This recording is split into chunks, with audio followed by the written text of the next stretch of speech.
तिकोना किल्ला महाराष्ट्रातील सह्याद्री पर्वतरांगांमध्ये अनेक वैशिष्ट्यपूर्ण किल्ले व प्रदेश आहेत. असाच एक प्रदेश म्हणजे बारामावळ प्रांत. आणि या बारामावळातील मावळ म्हणजे निसर्गाची मनसोक्त उधळण, हिरवेगार डोंगर, दऱ्या, खळाळून वाहणारे पाणी, धबधबे यामुळे पर्यटकांची पावलं आपसुकच इकडे वळतात. या मावळात लोहगड, विसापूर, तुंग आणि तिकोणा हे किल्ले आहेत. तर आज आपण तिकोणा किल्ला आज आपण बघणार आहोत. या किल्ल्याचे शिवकाळात व मराठ्यांच्या इतिहासात अनन्यसाधारण महत्त्व आहे. पवना लेकपासून जवळच असलेल्या तिकोना पेठ या वस्तीमध्ये आपल्याला हा किल्ला बघायला मिळतो. ह्या कमानीतून पुढे गेल्यानंतर काही अंतरावरच आपल्याला पार्किंग दिसेल. त्या पार्किंगमध्ये आपली 4 व्हीलर किंवा 2 व्हीलर आपण पार्क करून किल्ल्याची चढाई सुरू करू शकतो. पवना नदीच्या खोऱ्यात असलेला तिकोना किल्ला त्याच्या त्रिकोणी आकारामुळे सहज ओळखता येतो. किल्ल्याचा त्रिकोणी आकारामुळे या किल्ल्याला तिकोना हे नाव मिळाले. या किल्ल्याला वितंडगड हेही नाव असले तरी ते जास्त कोणाच्या परिचयाचे नाही. तिकोना किल्ला पुणे जिल्ह्यातील किल्ला असून पुण्यापासून साधारण 60 किलोमीटर तर मुंबईपासून साधारण 121 किलोमीटर अंतरावर आहे. किल्ला दूरवरून आपल्याला खुणावतो, पण जसं जसं गडाचा जवळ जातो तसं मनात धडकी भरायला लागते. गडावर जाण्यासाठी 3 वाटा आहेत. आता आपण गडाच्या पहिल्या दरवाजापाशी पोहोचलो असून इथे काही सूचना दिलेली आहे. गडावर धूम्रपान, मद्यपान करू नये किंवा कुठलाही गैरप्रकार होऊ नये याची पर्यटकांनी काळजी घ्यावी. चला तर आपण आता समोर जाऊया. वर गेल्यानंतर आपल्याला चपेटदान मारुती ही शेंदूर फासलेली मारुतीची मूर्ती दिसते आणि आवेश आपण बघितला तर हात असा वर केलेला दिसतो. त्यामुळेच या मारुतीला चपेटदान मारुती असे म्हणतात. चपेटदान मारुती पाहून झाल्यानंतर आता आपण इथून वर जाणार आहोत.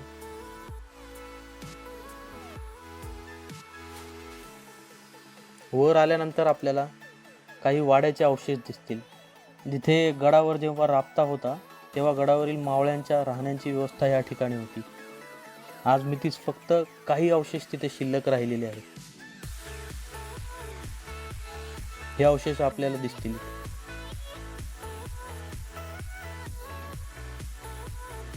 तिथून थोडे पुढे आल्यावर उभ्या कड्यामध्ये खोदलेले तळजाई देवीचे मंदिर व लेण्या आहेत. लेणी 5 खोल्यात विभागली आहे आणि येथे आपल्याला पाण्याचे टाके देखील बघायला मिळतात. चला तर आपण तळजाई देवीच्या मंदिराचे दर्शन घेऊया. या मंदिराच्या समोरच्या भागातच जर आपण बघितलं तर इथे श्रीरामाची गादी आपल्याला दिसेल. या परिसरात 6 खानी श्रीरामाचे मंदिर व गडावरील व परिसरातील राज्यकारभार चालवण्यासाठी सदर होती. हा कारभार श्रीरामाच्या पादुका गादीवर ठेवून चालविला जात असे. तसेच येथे श्रावण मास, दसरा, दिवाळी, रामनवमी, हनुमान जयंती, भक्तिपारायण इत्यादी उत्सव उत्साहाने पार पडत असत. पुढे आपण वर गेल्यानंतर आपल्याला दिसतो तो चुन्याचा घाणा. गड किल्ले बांधकामामधील सर्वात महत्त्वाचा घटक म्हणजे चुना. गड किल्ले संवर्धनाच्या कामामध्ये सिमेंटऐवजी चुन्याचा वापर केला जात होता. मध्ययुगीन कालखंडात बांधकामामध्ये चुन्याचा वापर केला जात असल्यामुळे तिकोना किल्ल्यावरील घाणा आणि त्यात चुना दळण्यासाठी वापरण्यात आलेले दगडाचे चाक आजही सुस्थितीत आहे. घाण्याच्या चरामध्ये चुनखडी, वाळू, कुळाचे पाणी, मेथीच्या बिया, बेलफळ यासारखे पदार्थ एकत्र केल्यावर हे चाक त्यावेळी बैल लावून फिरविले जात होते. चाक फिरवल्यामुळे सर्व पदार्थ एकजीव होत असत आणि ते बांधकामासाठी वापरण्यात येत असत. बाले किल्ल्यावर जाताना सरळ चढणीचा पायरी मार्ग दिसतो. या पायऱ्या खडकात खोदलेल्या आहेत. या पायऱ्या चढून वर आल्यावर पहिला दरवाजा लागतो आणि यातून वर आल्यावर बाजूलाच पाण्याचे टाके व त्यावर लेण्या आहेत. या लेण्यांचा उपयोग गोदाम म्हणून केला जात असे. आणि ह्या दरवाजातून दुसऱ्या दरवाजापर्यंतची वाट तर उभ्या कातळात खोदलेल्या पायऱ्यांची इतकी अरुंद की एका वेळी एकच माणूस इथून जाऊ शकतो आणि दोन्ही बाजूला दोरी बांधलेली आहे. त्या दोरीच्या साहाय्याने आपण वर जाऊ शकतो.